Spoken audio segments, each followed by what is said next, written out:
Bishop Richard, the Liberal Catholic Church believes in freedom of belief for its members. Could you please explain what is actually meant by freedom of belief and how the Church interprets that? Yes, so the freedom of belief is we have collects, epistles and gospels every Sunday, and they're extractions from the New Testament usually. The interpretation of what those words mean are able to be interpreted by members of the church in their own way. So it's got two sides to this discussion. There are teachings available through the church which can assist the interpretation of the words, or, well, I should say, or the individual can read not only those sections in the liturgy, but the Bible itself, or really any other literature of a spiritual nature, and reach their own conclusions. That's the freedom. Now, freedom comes with the responsibilities.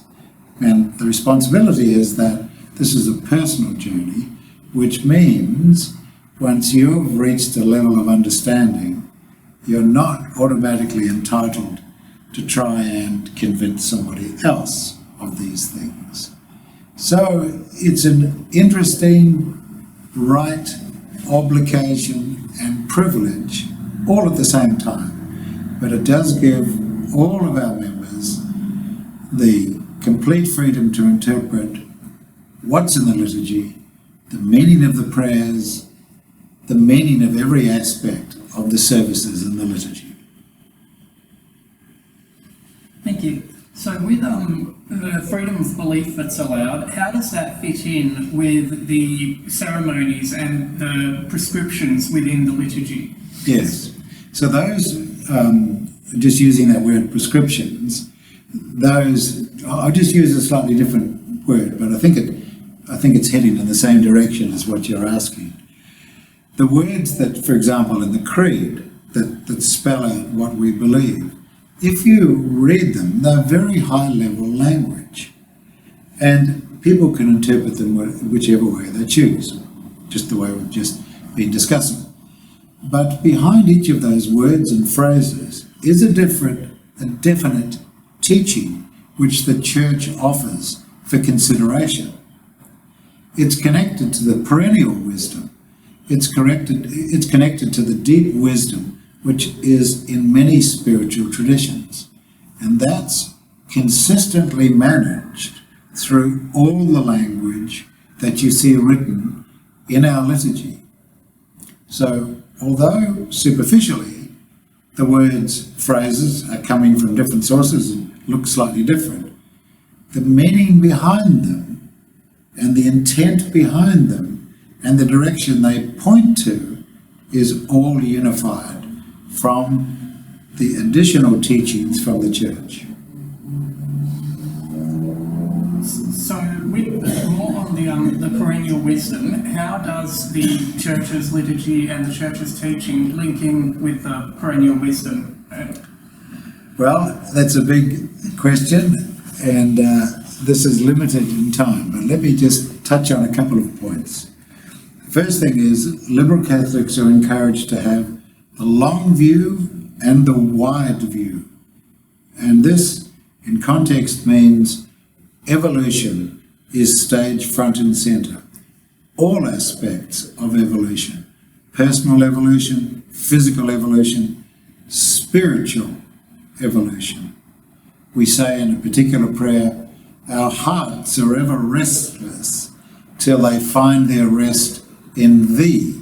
And the Thee is the Christ within. So, if you had a different spiritual tradition, you might say the God within, or whatever the name for that special high level, I'll just use that phrase, that high level spiritual influence. So the perennial wisdom for the liberal Catholic Church is, for the long view and the wide view, we are much more than just our bodies. We are multi-dimensional beings with the Christ at the center of us. And so we are not identified completely by our bodies at all. That's part of us. But the real essence of us, the spirit of us as individuals, is the Christ, or God within. So that's the perennial connection which runs through all aspects of all the readings, the prayers, the structure of the Eucharist in the liberal Catholic Church. So if the perennial wisdom and personal development and personal freedom of belief is the focus of the Church, then what assistance does having a liturgy and a structure and a set of pre-written prayers and everything provide to people when it's mostly a personal journey? Yes, it's a personal journey, but you can see if you read of the Christian mystics through the ages, through the last 2,000 years, you'll see that they have the same experience once they get up to a certain point. They have a deeply tranquil life, perhaps to start with. They then set out on a journey. The journey becomes more and more internal. Their experiences are more and more internal. And those internal experiences can sometimes be very demanding on their personalities. Their personalities being the outer part of their being. And a little tussle starts at that point.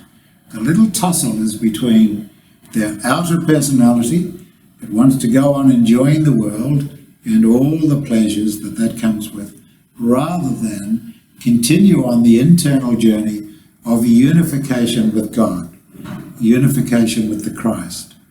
And the more that path goes, the more intense the tussle becomes. Now, when you're in that sort of a situation, you need all the help you can get. You need people that have done it before. You need the writings of people that have done it before to give you courage, to give you stability, to encourage you to continue. And so the structure of the services, the structure of the prayers is there for people on a journey, so that to begin with, it may look all a bit mechanical and the same every Sunday, but the structure is there for people when they get to a certain point in their personal journey.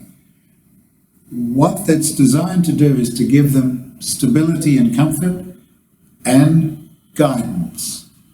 And so really, it's there for reassurance and encouragement to continue on the path as it gets more and more demanding spiritually. Thank you, Bishop Richard. It's a pleasure. Ask some more questions again sometime.